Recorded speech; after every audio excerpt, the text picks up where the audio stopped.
Okay, everybody, we're sitting here with Jack Perez right now, director of such amazing films as, TV shows as Xena, amazing films like Mega Shark versus Giant Octopus, and his great new film, a comedy slash horror, Some Guy Who Kills People. Thank you very much. Thank you for having me.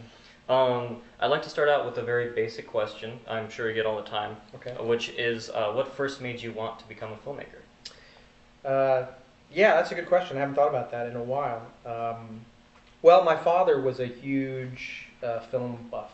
Mm-hmm. You know, he was a film geek and a cinephile, whatever you want to call it. So he was the kind of guy who wanted to share movies with me, and that was sort of like our relationship. I mean, we sort of communicated mostly through him sitting me down and showing me a lot of old movies. So what? You'd get home from school and you'd be like, check out this one. Totally, I saw back or in the theaters in the old. totally, or it would be the kind of thing where this is all in the days. I grew up in the '70s, and this is all pre, VCR. So when stuff was on television, it was on TV, and you had to catch it. In other words, if a movie was on, like The Third Man, if Carol Reed's The Third Man with Orson Welles was on at like 3 in the morning on a Wednesday. Mm-hmm. If you didn't get up and watch it at 3 in the morning... Okay, so you kind of plan your life around movies. Right, no, totally. And so my dad would be like the kind of guy who would like come into my room, mm-hmm. And say, wake up, Oh, this is on. Yeah, exactly. They're showing, 12 o'clock high, come see this. Or is that, in those days, it was the days of Super 8. So, Super 8... Super 8 cameras, all families had Super 8 cameras, but for most families had them, could afford them. And so it was a natural progression for kids who were interested in movies to grab their parents or borrow their parents' Super 8 cameras and go out and make their own little movies. And I started doing my own I got a tripod, and I started doing my own stop-motion animation, little claymation monsters. And I got interested in special effects, and I started doing them myself. I started doing my own stop-motion animation. Really? Well, what happened was that, in those days, it was the days of Super 8. So, Super 8... Super 8 cameras, all families had Super 8 cameras, but for most families had them, could afford them. And so it was a natural progression for kids who were interested in movies to grab their parents or borrow their parents' Super 8 cameras and go out and make their own little movies. And I started doing my own I got a tripod, and I started doing my own stop-motion animation, little claymation monsters, and, poured blood all over my sister's head, and, had her play monsters, and I killed off my sister innumerable times. Every little boy's fantasy. Right. No, it was great. It was great. And what kind of amplified the whole feeling is that for a very brief, my family's from New York, but for a very brief period of time, I lived in L.A. from 1975 to 1978. My dad was transferred out there. He wasn't in the film business, but we lived in Los Angeles, and it was like the perfect time because I was like 10, and I went to Universal Studios, and I learned how movies were made, and I started making my own movies, and I just fell in love with this idea of this being the world I was going to live in. And then, of course, I got ripped out of there. You were devastated? We moved back to the cold in the East Coast, and it was like, oh, God. So from that moment on, from the time I was like 12 years old, I was like, I'm going back there. I'm going back there. And so I had this, I guess that is what sort of pushed me or galvanized this idea that I would go to film school and get back to Los Angeles and have a career. Who was the first one to really believe in you that you could become, a good director? That's a good question. I think the first people who believed in me were my parents, mm-hmm. because they didn't dissuade me from going to film school. I've heard plenty of stories where some people have said I wanted to go to film school, and the classic parental response is always, well, that's good, but you should maybe study law or medicine, something that you can, business at least, so that you mm-hmm. have something to fall back on. My parents never did that. I think they understood that I had found something as a child that I loved to do, and so they supported that. So they were the first people to believe in me, and I think that made a big difference because I went forward feeling that they weren't judging my decision. So how should a young person who knows they want to be a filmmaker, how should they decide what they want to do? If they want to be a cinematographer, they want to be a director? Well, I think what it is I think, whether it's in film school or out of film school, obviously film school gives you more opportunity to try different things. Everything, yeah. And that's what I did when I was in film schools. I learned every aspect.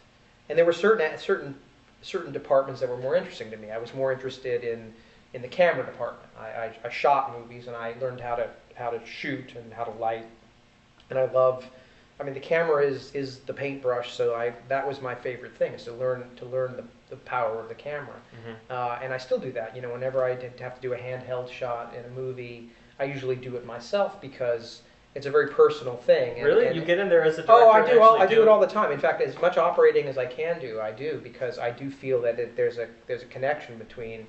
There's enough abstraction in movie making. You know, when you stop doing it yourself, the way you're doing it, when you stop touching everything, it's actually kind of a loss, a tragic thing. In fact, as you get into bigger movies, you stop even doing some of the fun stuff. Sam Raimi used to say, you know, because I started working for him as a second unit director on the Hercules movies. He used to say, you know, second unit is where you have all the fun, because that's where you get to blow everything up and do all the stunts, and people get, you know, you get to do blood and makeup. Because when you do a big picture, second unit gets all the action stuff, and main unit just does the dialogue for the most part. So. And you appreciate the action more than the dialogue? No, not at all. But I don't like. I again, like being a control freak, I don't like delegating. You know, I love to do both. And since most of the movies I make are pretty low budget, I end up doing everything anyway. It's only when you get into a big budget movie is there even a whole second unit department that you can afford to go do that stuff. And since I've done it myself, and since in my early career I directed second unit, it's easy enough for me to say, well, why have a second unit? I'll just do it, because I know how to do it. I know how to do fight scenes. I know how to do car chases and makeup effects. So I'll just shoot it, and we'll save the money.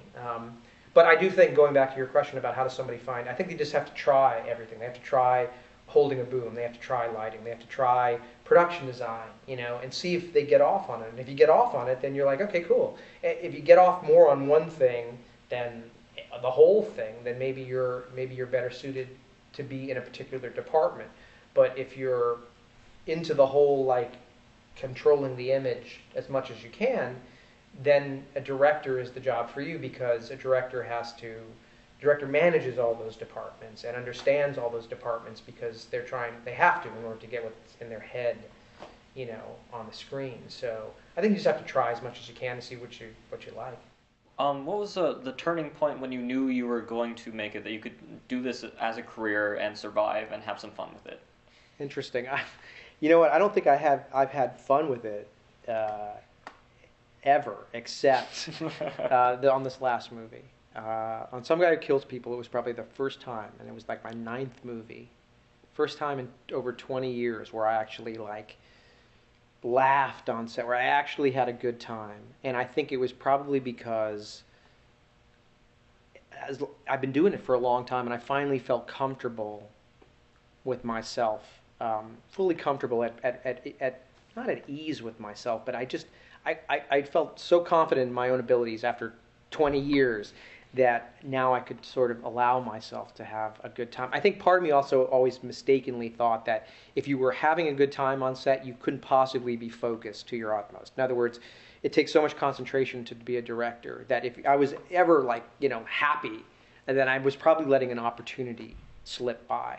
So on all previous films I never was sour or angry or bitter, but I was very, very focused. I almost didn't allow myself to have a good time, which is ridiculous, because life goes by and then you haven't had any good times. And it's not to say that I haven't enjoyed the filmmaking process, but I always do. I love it more than anything. It's like a drug. But I don't remember having as much fun as I have had on my last movie. To show you the comparison, and some you know the story probably already, but like, you know it. I know you know it. On my first professional gig on Xena, you know, I was so nervous that this was like my first real job that I secretly went off in the bushes and, like, puked my guts out in New Zealand, because I was just like, oh my God, I can't fuck this up. I can't. This is my, you know, this is gonna make all the difference. And it's not that it made all the difference, but it mattered. So I think the fact that it mattered so much to me, you know, had an impact on how much of a good time I was actually having. And I don't know, man. You know, it's like there still is no financial security in this business, and I still am, like, not living hand to mouth, but pretty much, you know, I live project to project, and you never know when that next project is going to come along, and you just have to constantly be hunting for it.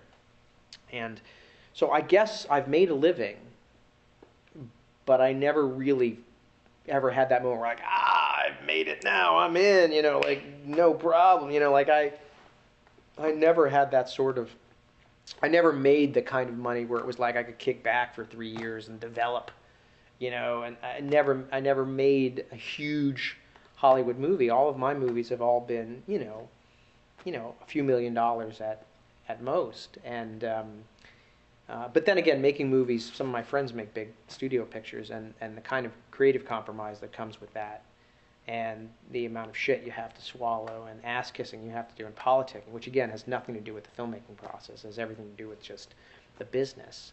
That is all amplified the more money you're dealing with, because there's more at stake for the people who have given that money. So they have more say, and they have more control, and they have more get in your face. Whereas the smaller your movie, the likelihood of someone coming in and fucking with it is less. Your camera.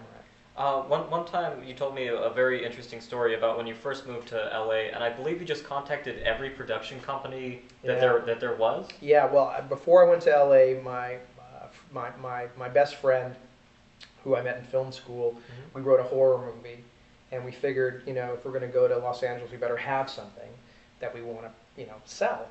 And so we wrote this horror movie, which we thought was pretty good. And I had just graduated, and all I did was they have a book that lists all the production companies in LA with their credits. I think they still have this book. It's any production company. Anybody's ever made a movie is in this book. It's like an A to Z. And I just went through and found any production company, no matter how small, even if it was like one dude living in an apartment. Could have been like Dude Productions. He was in apartment 3C in Venice. I didn't know anything. All I knew is that he had produced Slumber Party Massacre 11. I said, he's a producer. I should just go see this fucking guy because maybe he'll like my. So I just called, cold called, which I hate to do. I mean, I'm not. Yeah. It's funny because a director, you need to be a social person, and even though seems like I'm a talker, I would much rather just be, by myself and not have to deal. And so to pick up the phone and go, hey man, I didn't say hey man, but I have my best, my name is Jack Perez, and I'm a recent graduate from New York University. I graduated, I happen to have won a directing award at the film festival. So I could use that, not that I have put much stock in awards and things like that, but I was able to use that and say, I won the best director award, and I have a horror movie, could I meet with you? And most people were like, sure, come on in, because that's all they do in California is take meetings. I mean, meetings are like a sip of coffee. Meetings are like a breath. There's no, at one point I tried to calculate how many meetings I've been to in my life versus how many of them actually yielded an actual physical result, as in either a relationship that resulted in a movie or an actual movie or a television show. And I bet you I'm not the only one that will say that the imbalance is crazy. You 99.999% of every meeting you will go to, and you will go to 1 trillion meetings in your life, will yield absolutely nothing. But it's like putting a quarter in a slot machine. You put it in, you pull it, and usually it's nothing.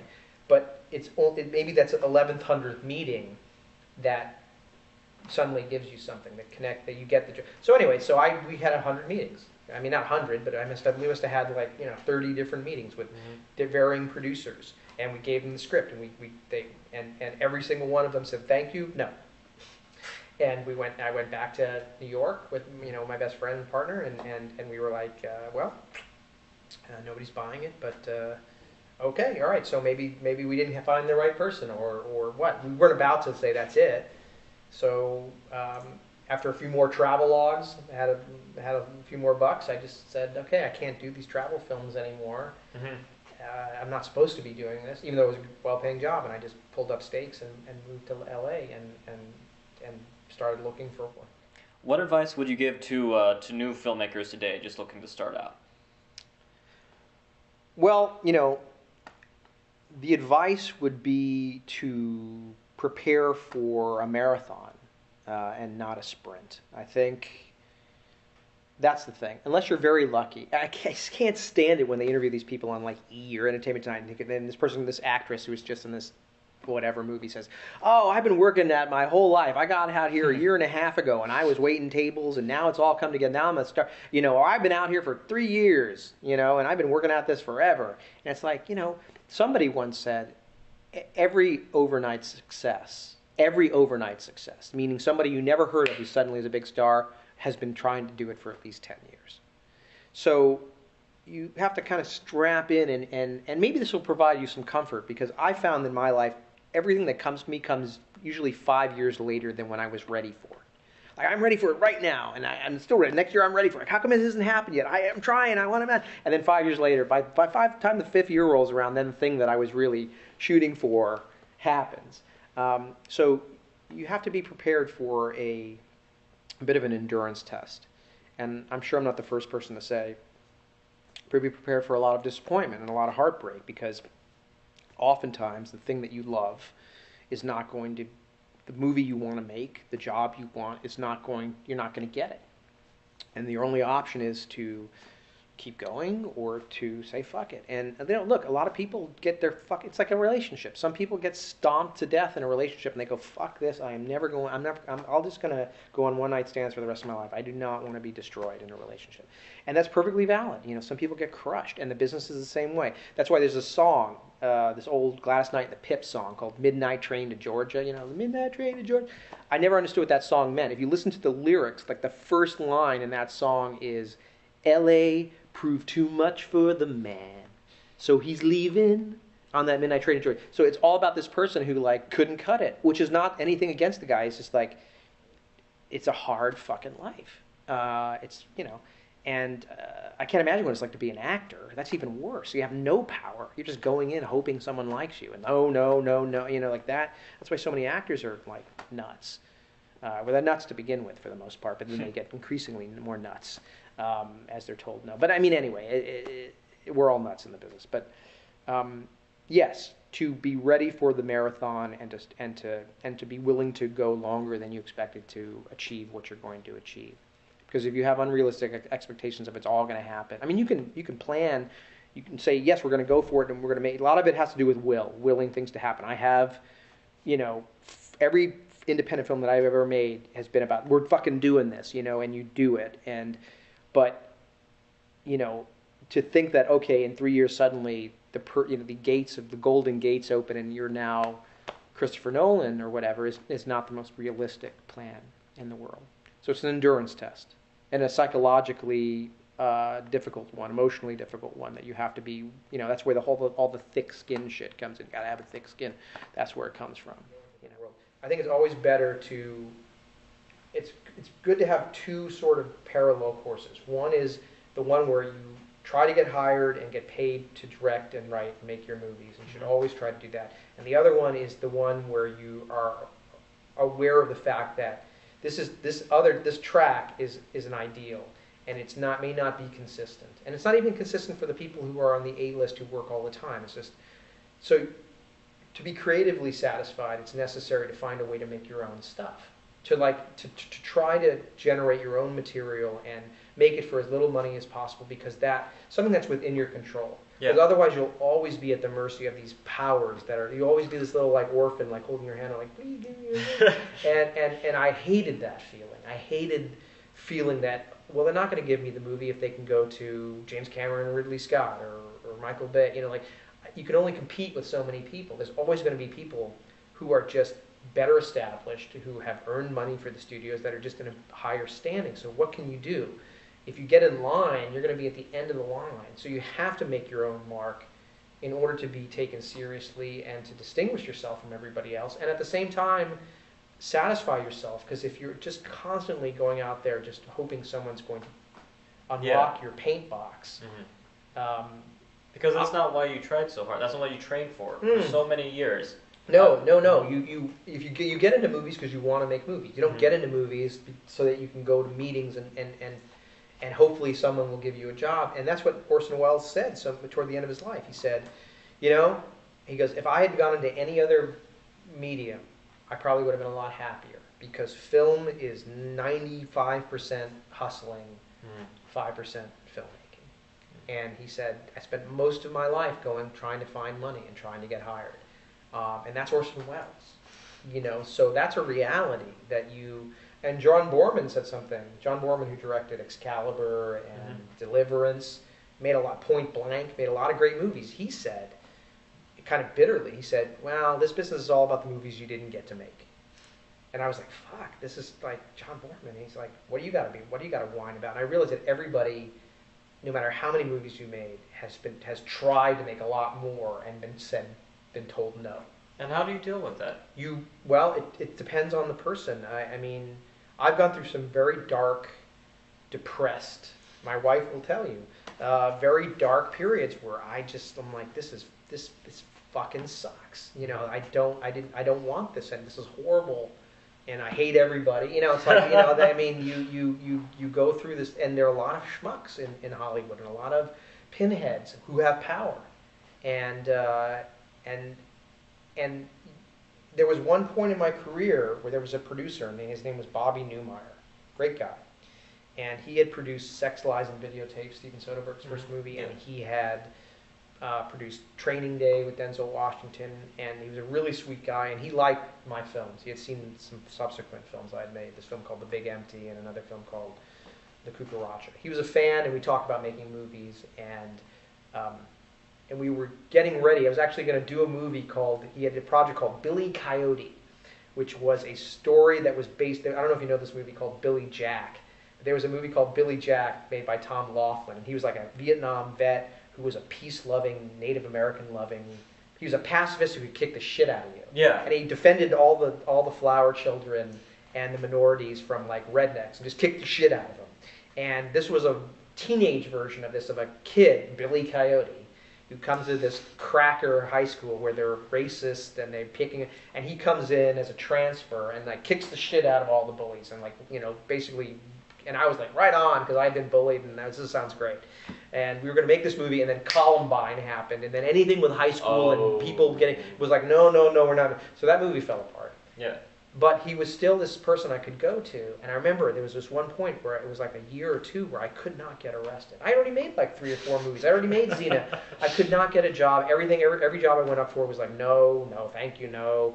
I couldn't make any money, and I went to him and I said, Bobby, I need to ask you for advice. I don't know what to do. And I went into his office and I said, look, Bobby, like, whose dick do I have to suck?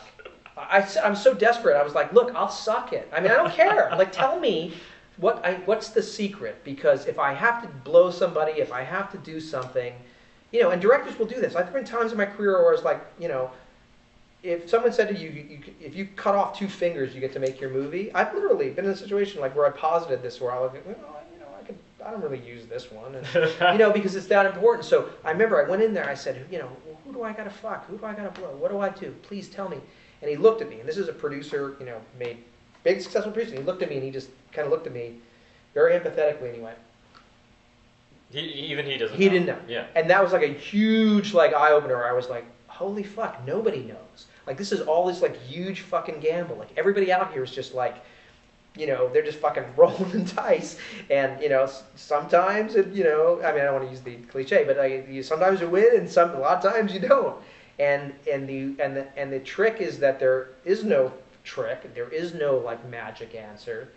One buddy, I remember asking another friend of mine who had been in the business longer, and he said, some old time director came up to him and said, in answer to the same question, like, what is the trick? And he said, kid, like what you can see, he said, kid, there's a code. There's a code you got to solve to get in. The trouble is, everybody's code is different. So when you find out your code, then you'll know that, it's like one of these things like, what? It made no sense. It was just like, it was a real eye-opener in the sense like, wow, there is no real set path. Everybody it's just how long you're willing to stick it out. So, if you could do it all over again, would you have done it any differently, or? Well, in general, no. But in terms of, there's some lessons I learned. There are some business lessons, let me put it this way, or politicking lessons. Like, for example, when I was younger and full of full of myself and full of, when you're younger, you're more of an idealist. I still am, and I think that's probably my biggest problem, is that I think that the fair way to do things and the honest way to do things is the best way to do things. And that isn't necessarily, that's definitely not how things work, not in film and not in life. I think life is unfair. If things were fair, then people wouldn't be thrown out of their houses. I mean, it's all, you wouldn't have Republicans in office. I mean, there's plenty of things that aren't fair. And so I don't know why I keep expecting things to be this way. But when I was younger, if a young executive, offered a stupid suggestion, I had no qualms about saying, no, that's stupid. And the problem is that, because I was right. And he was trying to change something, and I was like, no, I didn't always say, you're stupid. I wasn't that stupid. I would say, no, you're wrong, and this is the right way to do it. And he would, And what you realize is that there's so many egos. The whole business is basically a big pile of ego.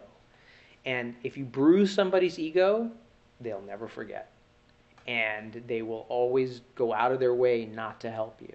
So I unintentionally burned some bridges early on because I thought that being honest and defending my vision, and I'm not saying don't defend your vision, but there's a way of doing it. Like Robert Altman used to say, like when people offered stupid suggestions, like change this in the script, or this sucks, or when you shoot that, you should shoot this. Instead of saying, fuck yourself, I'm the director. Instead of saying that, he would say, you know what, that's a great idea. That's a terrific idea. Let me write that down. What was it? You want me to shoot it upside down here? That's fantastic. Yeah, no, fuck yeah, that's great. Thanks, David. That's awesome. And you know what? And David, the executive, goes, yeah, man, he likes me and he respects me. And then David goes on to the next thing and he's forgotten he's even. And then Robert Altman would just make the movie however the fuck he felt like. He wouldn't even deal with it. He wouldn't do it. But what he realized was the moment, and I'm sure he learned this lesson too, the moment was about making sure that this person felt appreciated and that he had a friend instead of an enemy. And so there were times where I was too frank, where I felt like if I was to do it again, I would. It's like anything. You wish you hadn't said that. You wish you hadn't,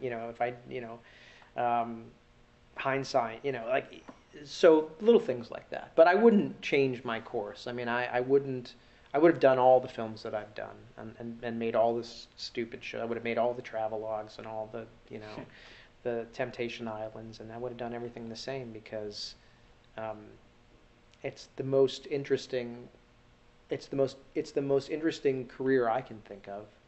And as insecure as it is, it's the work that gives me the most joy, and I feel incomplete not making movies. So I pursue that. I chase that windmill my whole life because I know that there's great pleasure in that. Even though there's tension and worry and I puked in the bushes, there's still like the most pleasure comes from the pursuit and less the pursuit but more the making.